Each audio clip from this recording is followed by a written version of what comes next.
Bismillahirrahmanirrahim. Assalamualaikum warahmatullahi wabarakatuh. Waalaikumsalam warahmatullahi wabarakatuh. Alhamdulillahi rabbil alamin. Wa bihi nasta'in wa ala umurid dunya waddin. Wassalatu wassalamu ala rasulillahi ajma'in. Amma ba'd.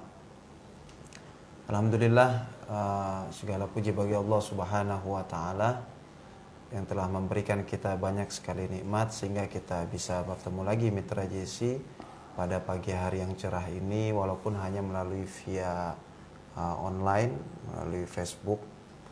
Dan juga sholawat serta salam mari kita panjatkan kepada junjungan Nabi kita, Nabi Muhammad SAW, yang telah membawa kita dari zaman jahiliyah sampai zaman yang terang benderang seperti saat ini kita rasakan. Mitra JC yang dirahmati oleh Allah Subhanahu wa taala, pagi hari ini adalah pagi hari yang sangat spesial sekali. Berbeda dengan hari-hari biasanya karena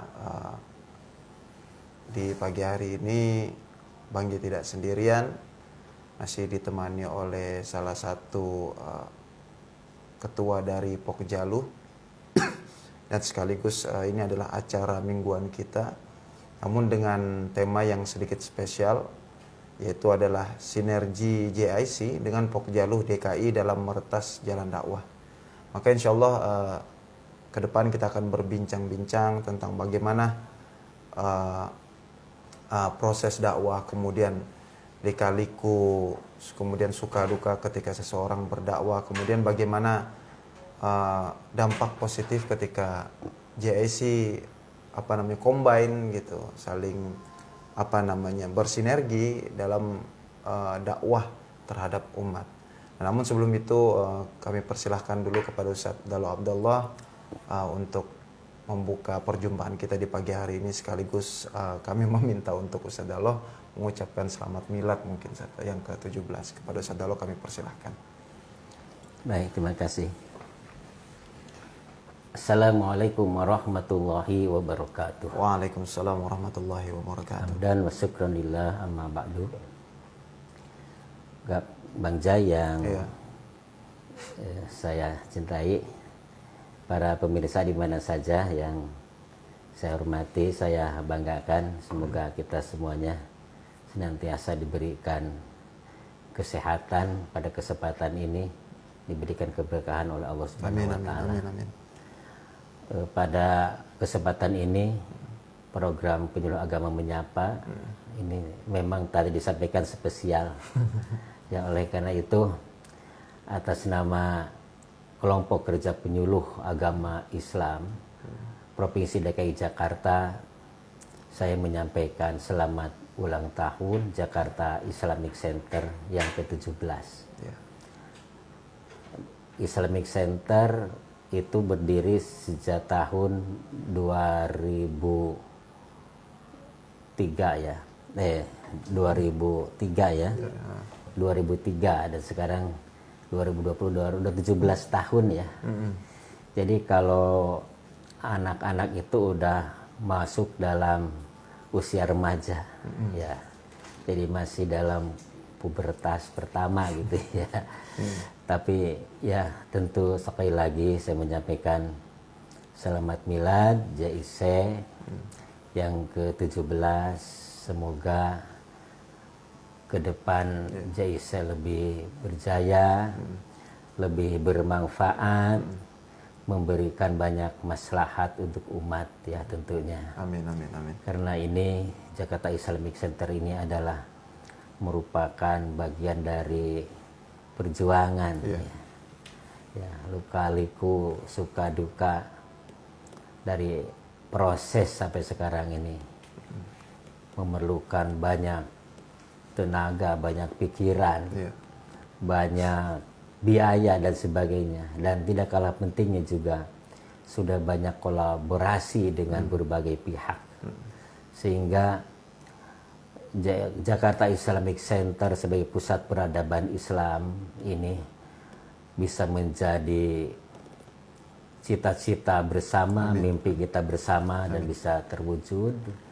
Dan bukan hanya untuk di Jakarta, tapi di seluruh Indonesia bahkan dunia. Amin. Jadi berharap ke depan orang luar datang ke Jakarta itu pengen sekali mampir di Jakarta Islamic Center.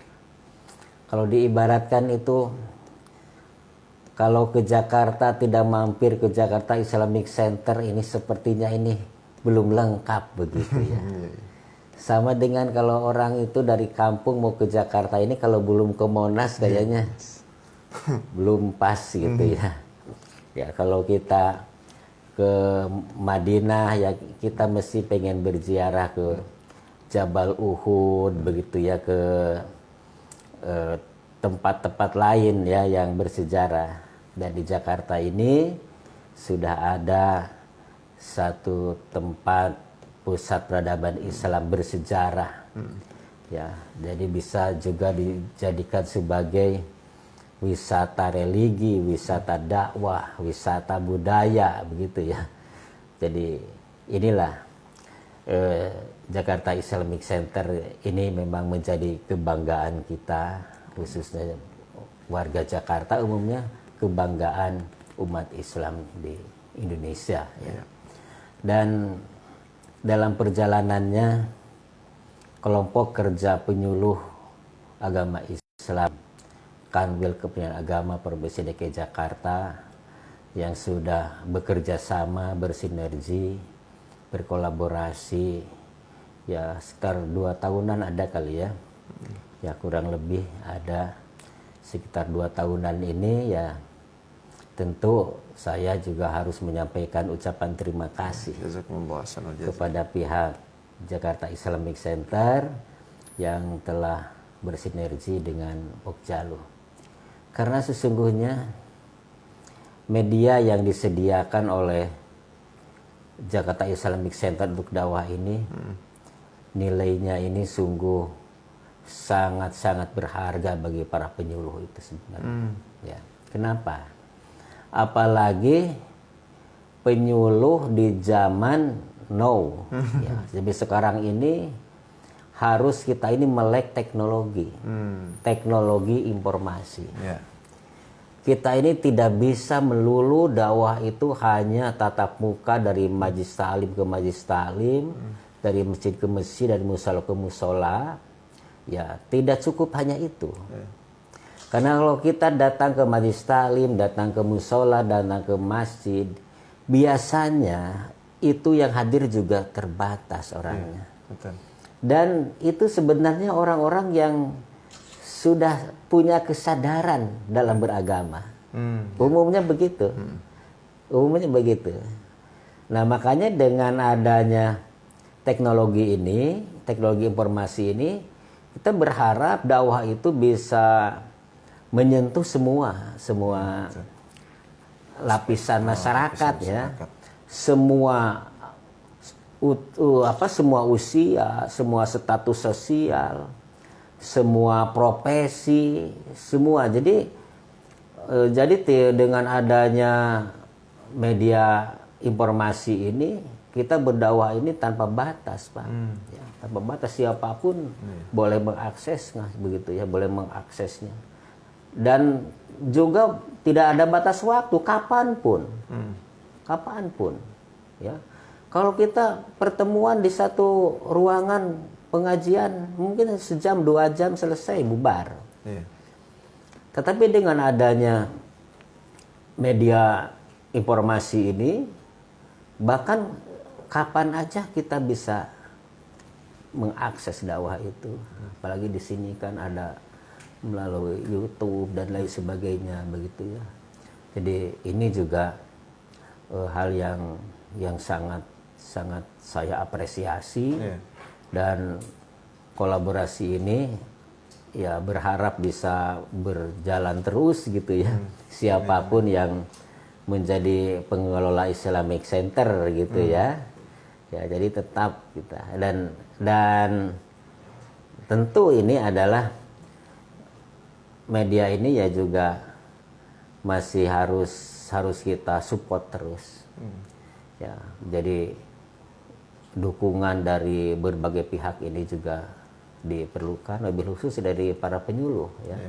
Jadi saya juga berharap yang merasa penyuluh agama ini bukan hanya di DKI Jakarta, di seluruh Indonesia, ya itu harus mensupport terus gerakan-gerakan dakwah yang dilakukan oleh para penyuluh dimanapun berada. Di sekarang ini udah banyak juga penyuluh-penyuluh ini yang sudah punya channel YouTube sendiri gitu ya. Bahkan di Badalikbang itu pernah melakukan sebuah ya penelitian gitu ya tentang sejauh mana gitu para penyuluh itu bisa memanfaatkan teknologi ini. Dari mulai di data, apakah dia punya link Facebook, YouTube, Instagram dan lain sebagainya. Karena ini juga dengan adanya inisiatif mereka untuk memanfaatkan media ini juga akan memberikan bukan hanya nilai positif tapi juga memberikan kredit poin bagi mereka begitu ya. Jadi tentu Jakarta Islamic Center ini karena ini juga adalah milik kita bersama ya karena punya pemerintah daerah ini ya harus ambil bagian gitu. Bahkan bila perlu ke depan ini para penyuluh itu punya program-program baru yang mungkin bisa disinergikan ya. Karena di penyuluh ini juga banyak teman-teman ini yang dia ini punya garapan-garapan binaannya itu di tempat-tempat khusus. Ya, di tempat-tempat khusus itu ada yang untuk anak-anak pemulung gitu, anak jalanan, ada yang manusia-manusia kardus, kemudian ada juga teman-teman ini yang memang menjadi pembina di narkoba begitu ya, di LP dan sebagainya. Ya saya kira ini bisa juga nanti di sharing gitu ya. Jadi pengalaman-pengalaman para penyuluh itu dalam memberikan penyuluhan itu dengan berbagai macam media. Itu bisa juga kita diinformasikan kepada masyarakat lebih luas lagi melalui media dakwah yang disediakan oleh Jakarta Islamic Center ini ya. Dan nantilah bisa kita kelola lah, bisa kita kelola, kita timingnya dan lain sebagainya ya, supaya memang dakwah itu bisa ada di situ lebih inovatif gitu. Jadi tidak hanya kita ini monolog aja, tapi juga mungkin ada sharing pengalaman gitu dan sebagainya. Dan ini udah banyak dilakukan oleh para penyuluh agama ya, oleh para penyuluh agama di beberapa tempat khususnya di DKI Jakarta ini. Ya. Nah, Ustaz Daloh, sedikit Bang Jai ingin menanyakan tentang suka duka sebagai seorang penyuluh lah. Ya, mungkin ada Mitra JC yang mungkin bagaimana sih sebenarnya kegiatan penyuluh gitu kan, kemudian ya bagaimana sih perjalanan dakwah sebagai seorang penyuluh gitu secara individual gitu. Nah mungkin itu Ustaz, suka dukanya sukanya di mana, dukanya di mana gitu kan. Iya. Jadi yang jelas bersyukurlah teman-teman yang jadi penyuluh itu begitu ya. Yang pertama itu. Kenapa? Penyuluh itu memulai tugas yang sangat mulia. Ya, yang sangat mulia. Jadi dia itu selain sebagai seorang dai, seorang mubaligh begitu ya. Tetapi juga dia itu sebagai aparat sipil negara. Jadi kalau ada yang bilang ini dai plat merah gitu ya, ada yang bilang begitu ya. Oh istilahnya. Istilahnya itu. Jadi penyuluh itu kan mempunyai tugas untuk menyampaikan bimbingan, memberikan penyuluhan kepada masyarakat tentang agama, tentang pembangunan melalui bahasa agama. Ya, itulah penyuluh ya. Dan lingkupnya itu memang penyuluh itu sangat luas garapannya itu ya. Ada yang bilang begini, garapan penyuluh itu diibaratkan seperti lautan tak bertepi katanya. Artinya apa? Begitu sangat luasnya garapan penyuluh. Ada orang yang bilang dari mulai bangun tidur sampai tidur lagi.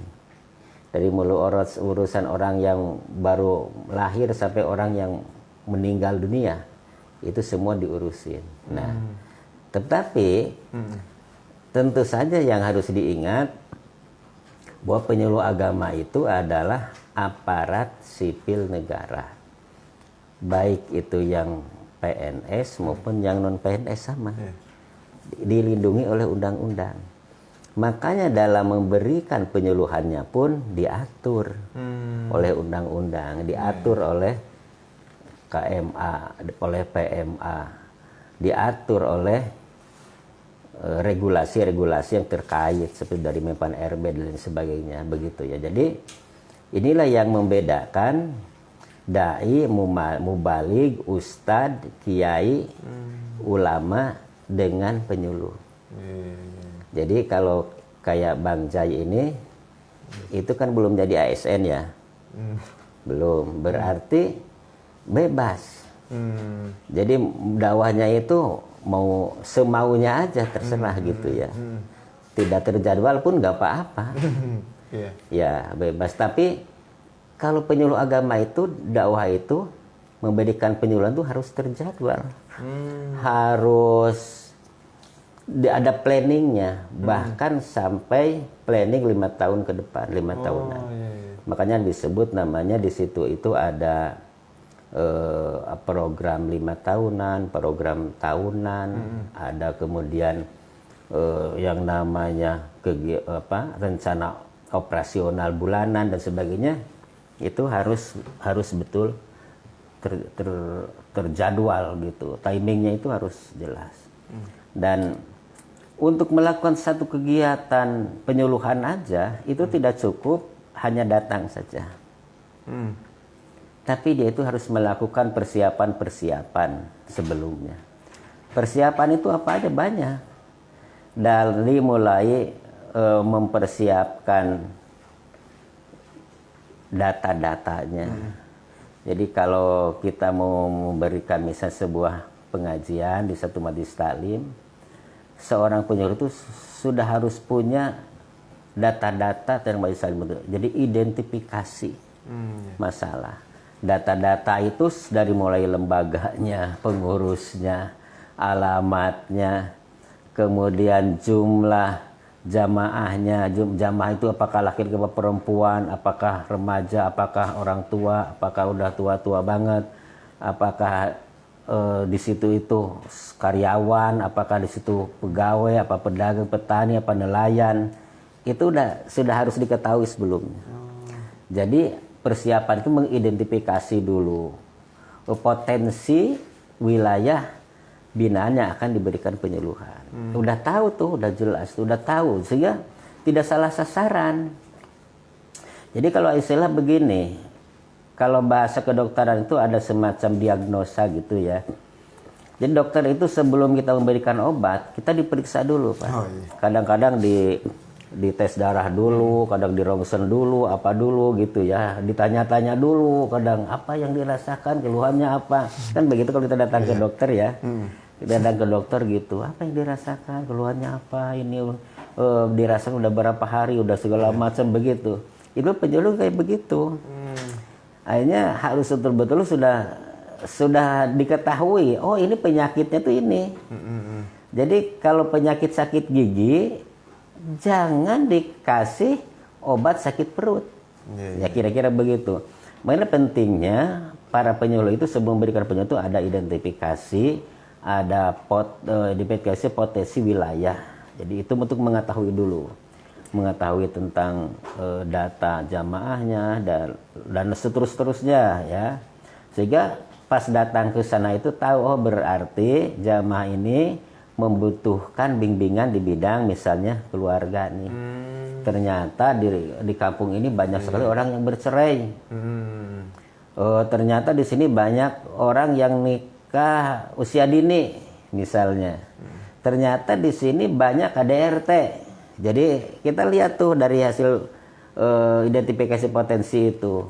Makanya kita nanti akan menyesuaikan materi penyuluhan itu dengan yang dibutuhkan masyarakat apa.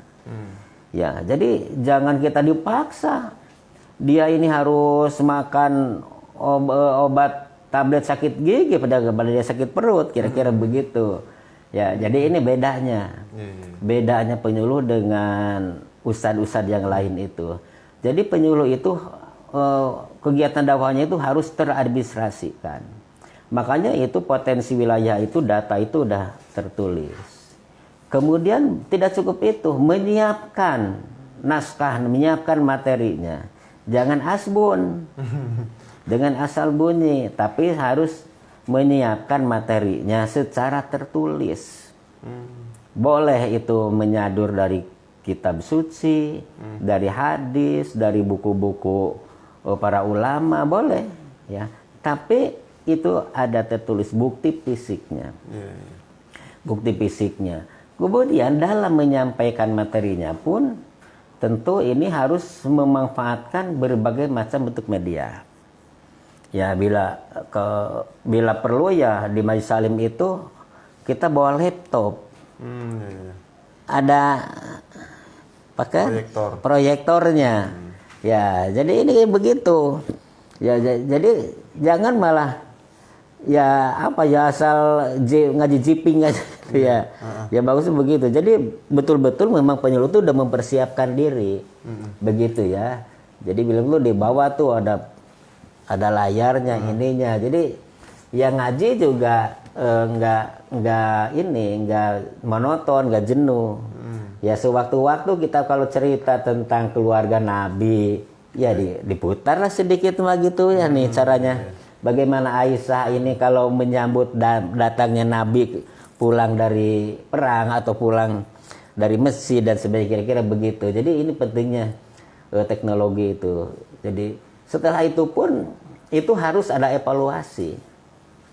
Evaluasi paling tidak dievaluasi ini apa per semester sekali. Begitu ya. Jadi untuk mengukur keberhasilan bimbingan penyuluhan yang sudah dilakukan oleh penyuluh itu. Apakah ada perubahan? Perubahan itu bisa perubahan dari pemahaman keagamaannya. Ya, pemahaman tentang nilai-nilai keagamaannya, perubahan tentang perilakunya, ya dan lain sebagainya. Jadi ada. Jadi terukur begitu ya. Itu yang pertama ya. Jadi membedakan dulu antara ustadz yang bukan penyuluh dengan yang penyuluh. Makanya saya sering bilang kepada teman-teman di semua para penyuluh, selama ini masih ada penyuluh itu disembunyikan di belakang. Jadi yang dikenal itu sebaik keustadanya, kekiaiannya. Kebetulan beliau udah kiai, diangkat jadi penyuluh. Jadi dia kemana-mana kiainya. Karena ada penyuluh juga yang udah punya pondok pesantren kan, yang punya pesantren yang banyak, yang bahkan ada penyuluh yang jadi imam masjid Istiqlal kan, ada yang kemarin wafat itu penyuluh tuh, penyuluh PNS itu. Ya Pak Ustaz Abdul Wahid itu di Istiqlal kan. Jadi ada penyuluh yang udah jadi Dewan Hakim MTQ tingkat nasional, penyuluh kayak Ustazah Rahmawati misalnya kan. Beliau tuh di tingkat nasional itu misalnya. Ya. Jadi sebenarnya ada penyuluh yang udah biasa jadi host di TV. Ya, misalnya teman saya di kecamatan Keramat Jati itu di daerah Keramat Jati itu Pasar Bo. Ya. Itu beliau tuh udah seangkatan dengan saya, Ustazah Lili Rahmawati. Beliau itu udah biasa di host di TV, di Indosiar, di TVRI, di MNC TV, udah biasa penyuluh. Cuman ketika dia tampil orang tidak tahu kalau dia itu penyuluh. Iya betul. Ya, ya kadang begitu ya. Dia terkenal penyuluh. Terkenalnya kiai ini, kiai saya. Makanya saya sering bilang ke teman-teman, tolonglah kalau tampil dimanapun itu bawa itu nama penyuluh. Saya bilang gitu supaya orang tahu penyuluh. Iya, kayak begini, kayak saya aja nih, saya pribadi ya. Orang itu banyak taunya saya ini orang Dewan Masjid. Oh iya. Sampai saya dapat beberapa jadwal khotib. Di situ aja DMI, DKI. Itu ada berapa masjid itu nulis DMI, DKI gitu ya. Gak ada yang nulis penyuluh agama gitu ya. Ya ini jadi ini yang saya alamin. Yang saya alamin gitu ya. Jadi banyak masyarakat itu taunya, jadi memang dia sebelumnya jadi ustadz, begitu udah jadi kiai, setelah jadi ustadz, setelah jadi kiai baru dia diangkat jadi penyuluh kan begitu. Jadi dia taunya dia itulah kiai gitu. Nah, dan sebenarnya ya itu, jadi melalui media Islamik ini juga ada keinginan gitu supaya juga masyarakat juga lebih tahu lagi tentang tugas-tugas penyuluh agama itu. Ya. Jadi penyuluh agama itu kan ditempatkan di seluruh KUA, di seluruh KUA kecamatan. Dan yang pasti di situ ada penyuluh yang fungsional ke PNS, ada yang non PNS di KUA, setiap KUA itu ya. Dan tugasnya sama sebenarnya, hanya bedanya itu labelnya aja yang udah PNS non PNS gitu, dengan hak-haknya yang beda gitu ya. Hak PNS dengan yang udah PNS haknya beda, tapi tugasnya sama sebenarnya begitu ya. Nah, jadi setiap kecamatan itu rata-rata 8 orang itu yang non PNS itu udah 8 orang. Kalau yang PNS-nya memang variasi ya, ada yang 3 orang, yang 4 orang, 5 orang, karena jumlah yang PNS itu memang relatif sedikit. Relatif sedikit.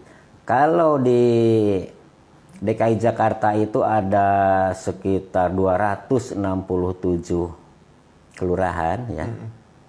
Ya, sedangkan penyuluh yang PNS itu ada sekitar 150 sekian, 152 kalau nggak salah.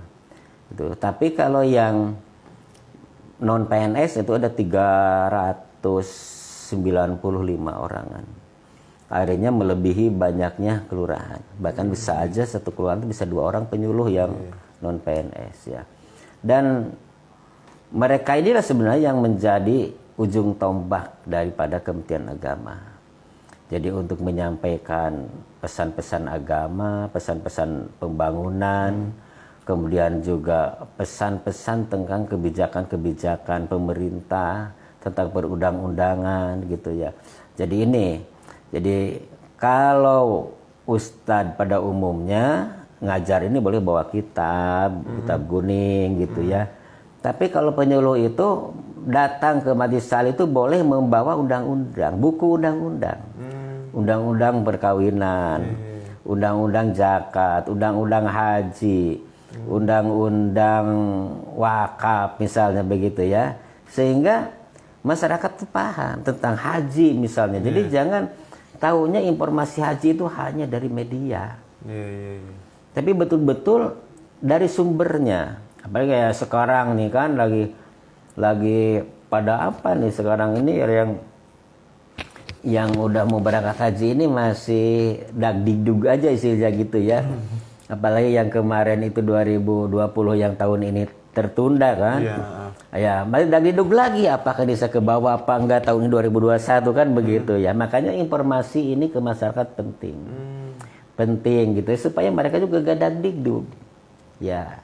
Dan informasinya yang disampaikan itu berdasarkan regulasi yang ada. Jadi tidak ngarang-ngarang begitu ya. Tidak ngarang-ngarang. Ini penting tentang masalah keluarga. Memang di setiap KUA itu ada namanya bimbingan perkawinan. Itu BIMWIM namanya. Itu yang membimbing itu yang diantaranya para penyuluh itu. Tapi selain itu juga di KUA itu yang harus dilaksanakan oleh para penyuluh, khususnya penyuluh non PNS, itu ada 8 asnaf itu. 8 bidang itu. Ya. 8 bidang. Pertama dari mulai pemberantasan buta huruf Al-Quran. Makanya kalau penyuluh datang ke TKQ, TPQ nggak salah Pak. Silakan aja. Dan karena itu juga ada bagiannya pemberantasan buta huruf Al-Quran. Pemberantasan buta huruf Al-Quran itu bisa dalam bentuk kegiatan Taman Pendidikan Al-Quran. Bisa juga dari situ atau bisa juga dengan kegiatan-kegiatan yang lain begitu ya. Tapi itu ada itu. Kemudian juga tentang keluarga sakinah. Iya. Ya, keluarga sakinah ini ya tentu ini ya sudah menjadi bagian yang tidak bisa terpisahkan dari KUA sebenarnya ya. Karena setiap pengantin itu, calon pengantin seharusnya sebelum dilaksanakan kegiatan di akad nikah itu semestinya itu ada namanya BIMWIM, bimbingan perkawinan, atau disebut dengan, kalau dulu mah disebutnya SUSCATEN. SUSCATEN itu kursus calon pengantin. Kursus calon pengantin, dan ada sertifikatnya. Sehingga calon pengantin yang belum dapat sertifikat kursus calon pengantin atau BIMWIM semestinya belum dilaksanakan pernikahannya. Itu kalau di tempat lain seperti di Malaysia udah berlaku itu. Udah berlaku. Jadi kalau sekarang ini yang baru berlaku itu di kita ya, Jakarta, tahu kalau di wilayah lain khususnya di Jakarta itu namanya sertifikat layak nikah. Itu yang dikeluarkan oleh puskesmas. Tapi itu hanya dari segi kesehatan. Jadi sertifikat layak nikah dikeluarkan puskesmas itu dari segi kesehatan. Apakah dia ini sehat atau punya penyakit yang mungkin bisa menularkan kepada yang lain. Jadi lebih bebas. Nah sebenarnya ada satu lagi sebenarnya sertifikat BIMWIM. Apakah dia udah layak nikah dari segi apa? Ilmu perkawinannya. Iya, betul. Untuk mengelola keluarganya udah mampu apa belum? Ya. Jadi jangan sama kayak yang orang terjun bebas gitu mau berumah tangga itu kan. Harus kita siap ilmunya. Iya, betul. Ya. Jangan-jangan ada pengantin istilahnya doa dan cara mandi junub aja belum hafal atau belum bisa. Iya, betul. Itu bukan hal yang mustahil. Kalau itu terjadi siapa yang berdosa? Ya kan? Itu, dan saya yakin ada itu pengantin yang belum hafal doa mandi junub, caranya sebagainya kan gitu ya. Bisa jadi. Nah, ini sebenarnya itu masuk dalam tugas kepenyuluhan itu tentang bimbingan keluarga sakinah, kemudian tentang pembinaan zakat, pembinaan wakaf, kemudian tentang produk halal, tentang radikalisme, ya ada itu, ada di situ. Jadi untuk menangkal radikalisme ya, jadi supaya juga orang juga tidak salah paham tentang radikalisme begitu sudah gitu ya. Jadi apa ya, tentang moderasi beragama gitu ya. Jadi moderasi beragama ini yang sekarang sedang dikembangkan oleh pemerintah, juga oleh para ormas keagamaan. Sebagian besar ormas keagamaan di Indonesia itu memang sekarang kita sedang membangun moderasi beragama. Jadi moderasi beragama itu kitanya jadi apa, wasatiyah gitu ya. Jadi tidak terlalu miring ke kiri, terlalu miring ke kanan gitu ya. Ya itulah yang kita sedang bangun. Jadi perbedaan itu selalu pasti ada, sampai kapanpun juga. Ya pasti ada. Tapi bagaimana kita menyikapi, mengelola perbedaan itu. Jangan sampai perbedaan itu menjadi pemicu pemicu permusuhan, perpecahan gitu ya. Tapi bagaimana kita mampu mengelola perbedaan itu menjadi rahmat bagi kita. Ya, berbeda kok. Kita nggak bisa nikah kalau nggak ada perbedaan laki-laki dengan perempuan kayak gitu. Bagaimana kita mau kerja ini kalau nggak ada siang nggak malam? Jadi kalau berbeda itu harus kita sikapi dengan pikiran yang jernih lah. Jadi kalau ada orang beda pendapat itu dianggapnya musuh gitu. Ya nggak juga begitu. Ya kita ya, dan memang kita harus banyak tabayun ya. Jadi check and recheck. Ya kalau kita ini menerima satu berita, apalagi berita ini yang sedang viral, kalau kemudian ini menyebarnya begitu cepat, ternyata berita itu bohong, itu kan fatal akibatnya. Ya, jadi bagi kita itulah bagi penyuluh itu begitu, harus menangkal itu, menyampaikan informasi-informasi yang benar, mengklarifikasi informasi yang tidak benar. Jangan malah sebaliknya, penyuluh ikut-ikutan menyebarkan hoak, itu jangan, nggak boleh begitu. Tapi justru harus mengklarifikasi, meluruskan tentang berita-berita yang tidak benar. Karena apa? Karena zaman sekarang mana media sosial kan kita susah, Pak. Nah, media untuk menahan cepatnya media itu kan susah. Dan itu juga mereka juga kan diberikan dilindungi undang-undang tentang kebebasan pers ya. Jadi kita juga nggak bisa juga melarang orang ngomong ini ngomong itu, tapi juga kita bagaimana sebisa mungkin informasi yang disampaikan itu benar gitu. Jangan informasi yang disampaikan itu tidak benar. Makanya penyuluh agama ini itu diminta untuk itu. Jadi untuk menangkal radikalisme. Di KUA itu juga tugas penyuluh agama itu adalah sekarang ini ditambah lagi dengan bimbingan manasik haji. Jadi bimbingan manasik haji ini juga udah bagian daripada tugas penyuluh di KUA. Baik itu haji yang reguler, yang mandiri, bahkan sekarang ini sudah diprogram bimbingan manasik haji sepanjang tahun. Ya, jadi apa tuh perlunya bimbingan haji sepanjang tahun? Supaya mereka itu memahami betul. Kadang-kadang kan beberapa bulan mau berangkat baru di manasik.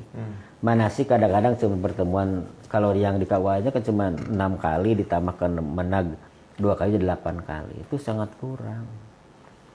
Pengalaman saya waktu saya jadi ketua kloter, bawa jamaah satu kloter, itu banyak sekali memang kelemahan-kelemahan di jamaah itu, mereka tidak paham manasik.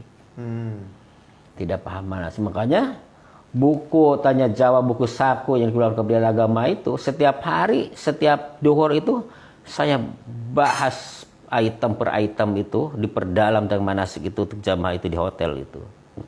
Kebetulan waktu itu saya satu kloter dengan satu KBIH yang besar di Jakarta Utara. Beliau kiai, dia punya pondok pesantren, dia juga ketua forum KBI AHU ya, forum komunikasi bimbingan haji dan umroh ya.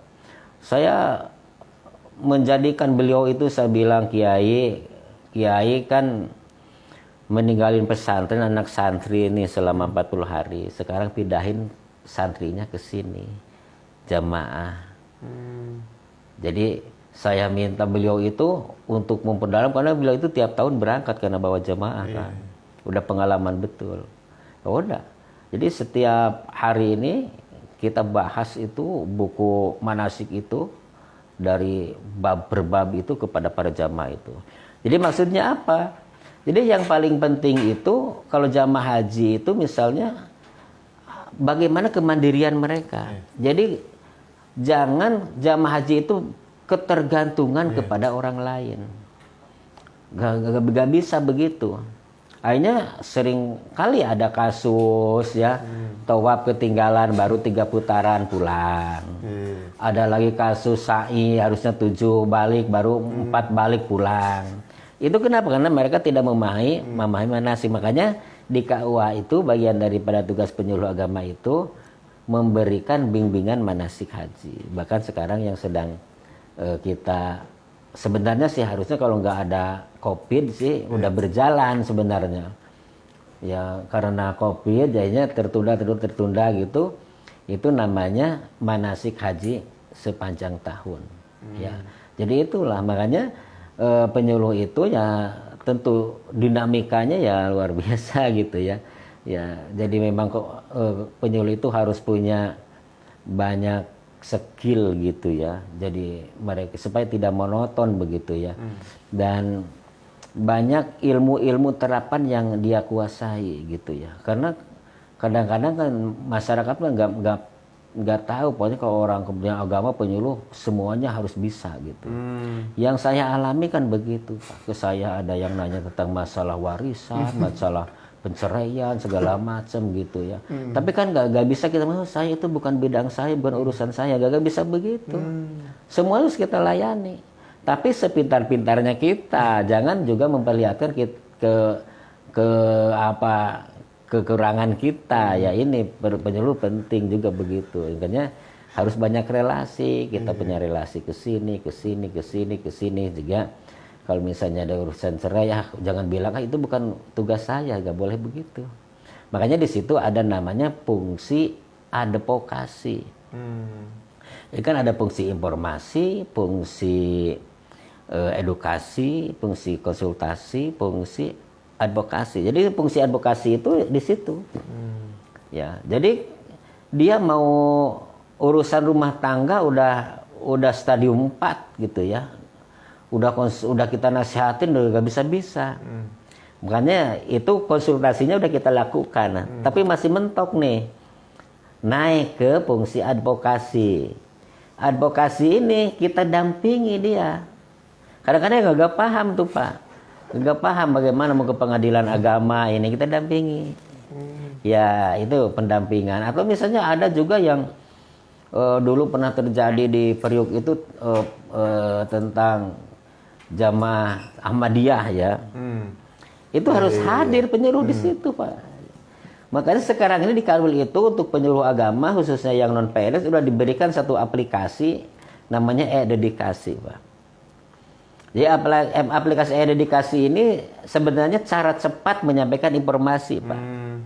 Jadi kalau ada suatu kejadian terkait dengan SARA misalnya di masyarakat, jangan sampai Pak Kanwil itu tahu dari media, Pak. Jangan sampai Pak Menteri itu tahunya itu dari TV. Ya, harus tahunya itu dari penyuluh. Kenapa? Karena penyuluh itu yang ada di lapangan. Kalau misalnya tahu dari TV, kan dibilang penyuluh kemana? Ngapain? Kan begitu. Jadi harus selalu hadir, Pak. Makanya ada sekarang ini dimulai penyuluh ini kan diberi bekali tentang bagaimana mengelola konflik, kemudian tentang deteksi dini kerukunan dan sebagainya gitu. Jadi sekecil apapun ya, sekecil apapun titik-titik yang bisa memunculkan ya disintegrasi, yang memunculkan ketidakrukunan sebagainya itu tuh penyuluh harus cepat tanggap Pak. Jangan nunggu apinya udah besar gitu. Jadi jangan seperti pemadam kebakaran. Nah, makanya inilah fungsi-fungsi penyuluh. Sebenarnya tugas penyuluh itu sangat berat Pak ya. Benarnya Pak. Ya, sangat berat. Banyak penyuluh yang memang kompetensinya yang masih perlu ditingkatkan. Sehingga akhirnya akibatnya apa? Banyak penyuluh yang pada pengen pindah. Ada yang pengen pindah ke penghulu, banyak yang pengen pindah ke penghulu Pak. Gak tahu tuh saya itu. Ke penyuluh itu pada pindah gitu ya. Ya sebenarnya di penyuluh ini ya memang dibilang enak ya enak, dibilang gak enak ya gak enak. Jadi ya tergantung kita ya. Jadi kalau kita menjalankan tugas itu sesuai dengan regulasi, kemudian kita juga punya rencana yang bagus, ya. Jadi yang penting sesuai dengan aturan, sesuai dengan regulasi. Jadi insya Allah. Karena apa? Karena hampir setiap gerakan di penyuluh itu ada angka kreditnya Pak. Enaknya begitu. Istilahnya, kalau kata istilah Pak Dirjen yang dulu itu Pak Profesor Dr. Muhammadiyah Amin, penyuluh itu pagi-pagi silaturahmi ke kiai aja ada angka kreditnya. Bilang aja itu masukkan dalam laporan koordinasi. Iya, jadi kan begitu. Jadi tinggal pintar-pintarnya kita aja. Kita silaturahmi kayak gitu. Jadi enaknya penyuluh seperti itu. Jadi apa aja bisa jadi angka kredit. Tapi yang besar kreditnya tuh ya ini Pak. Iya. Melalui YouTube, melalui radio, itu kreditnya besar Pak. Bahkan ke depan ini bahkan akan diwajibkan semua penyuluh itu harus punya channel YouTube Pak. Itu harus wajib itu. Karena nanti itu udah sistem ini. Jadi pelaporan itu udah sistem elektronik semua digital. Iya. Jadi ini yang sekarang ini mungkin udah nyampe ke mejanya Menpan kayaknya nih. Aturannya itu, regulasinya itu. Saya bilang siap-siap aja, saya bilang penyuluh nanti ini untuk bisa mengikuti ini gitu ya. Ya gitu ya. Iya. Jadi saya kira itulah. Iya. Ya kalau bicara mah ya nggak ada ujung-ujungnya ya. Ya mungkin terakhir saat apa namanya di milad yang ke-17 ini mungkin kami dari pihak JIC mungkin ada sekali banyak koreksian gitu tentang apa perjalanan dakwah di Jakarta Islamic Center ini sendiri. Itu mungkin yang kami butuhkan mungkin dari Sadalo. Ya, jadi insya Allah kita terus bersinergi, berkoordinasi, berkomunikasi, berkolaborasi untuk dakwah kita ke depan itu lebih baik, lebih bermanfaat untuk umat ya. Tentu ya kekurangan pasti ada ya, karena juga kita manusia, tapi yang bagus itu kan orang itu bukan orang yang selalu benar, tapi kita bisa memperbaiki kekurangan yang ada, yaitu ya makanya kita tentu terus aja lah berupaya untuk melakukan hal itu, dan paling tidak yang udah kita lakukan ini bisa berlanjut lah begitu. Amin, amin. Ya saya kira itu. Iya. Terima kasih banyak Ustaz Abdullah yang sudah hadir di pagi hari ini, dan juga semoga bisa memberikan manfaat untuk kita semua, dan kami khususnya Jakarta Islamic Center juga memohon doa agar terus bisa konsisten ya dalam jalur dakwah ya, semoga juga menjadi pusat peradaban ya, yang terbesar di Asia Tenggara. Itulah mungkin cita-cita besar kami. Dan Mitra JC, terima kasih juga atas segala perhatiannya karena sudah mau menemani kami di dalam ruang siar ini, dan kami selalu berharap doa dan juga apresiasinya dari masyarakat luas lah, agar terus dakwah ini bisa berjalan konsisten, terus menerus, dan juga bisa memberikan manfaat untuk masyarakat luas. Dan saya ucapkan terima kasih kepada Ustaz Dalom yang sudah meluangkan waktunya. Dan Bang J juga mohon pamit dari ruang dengar Mitra JSC.